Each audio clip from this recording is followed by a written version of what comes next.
జై శ్రీరామ్. 2022 నుంచి 2024 జూలై వరకు మొత్తం 11 ప్రెడిక్షన్స్ అనేవి ప్రూవెన్ అయ్యాయి. మరియు నా వాట్సాప్ గ్రూప్ లింక్ కూడా ఇచ్చాను క్రింద డిస్క్రిప్షన్లో. ఇది నిజమా కాదా అనుకుంటే కనుక ఈ 11 ప్రెడిక్షన్స్ అనేవి కింద డిస్క్రిప్షన్లో ఉంటాయి. మీరు చెక్ చేసి నిజమైతేనే నా వాట్సాప్ గ్రూప్ లింక్ యాడ్ అవ్వండి మరియు నా ఛానల్ని సబ్స్క్రైబ్ చేసుకోండి. మేషరాశికి అధిపతి కుజుడు. మేషరాశిలో భరణి 4 పాదాలు, అశ్విని 4 పాదాలు, కృత్తిక 1వ పాదం ఉంటుంది. ఈ నక్షత్రం వాళ్ళందరికీ నేను చెప్పే వార ఫలితాలు వర్తిస్తాయి. ఈ వారంలో లగ్నాధిపతి అయిన కుజుడు మీకు 2వ స్థానంలో ఉన్నారు. దాని మూలంగా మీకు ధనపరంగా మాత్రం ఎటువంటి లోటంటూ ఉండదు. ఈ వారంలో చాలా ఆనందంగా ఉంటారు. గురువు కూడా 2వ స్థానంలో ఉన్నారు కాబట్టి కుటుంబ పరంగా మాత్రం మీకు ధనం అనేది వస్తుంది. మీ కుటుంబ సభ్యుల నుంచి చాలా ఆనందంగా ఉంటారు. బుధుడు కర్కాటక రాశిలో బలం తక్కువగా ఉంటారు. దాని మూలంగా బిజినెస్ పరంగా తగ్గించి పెట్టుకోండి.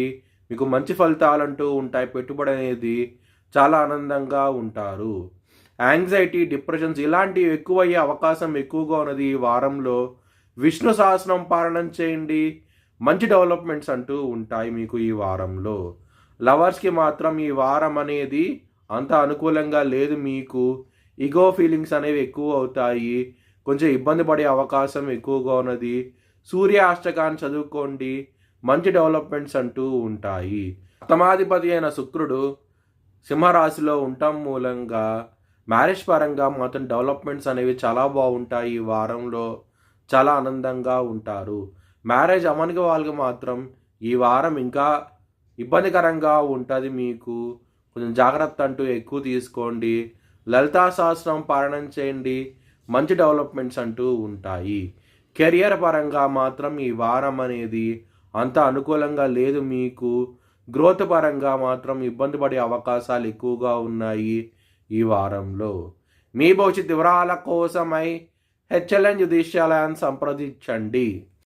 2024 భారత్ ప్రైమ్ మినిస్టర్గా నరేంద్ర మోడీ రీఎలక్ట్ అవుతాడని చెప్పి నేను మార్చ్ 2022లో చెప్పడం జరిగింది. అది ఈ నెల ప్రూవ్ అయ్యింది. Thanks for watching this video. Please like, share and subscribe my channel.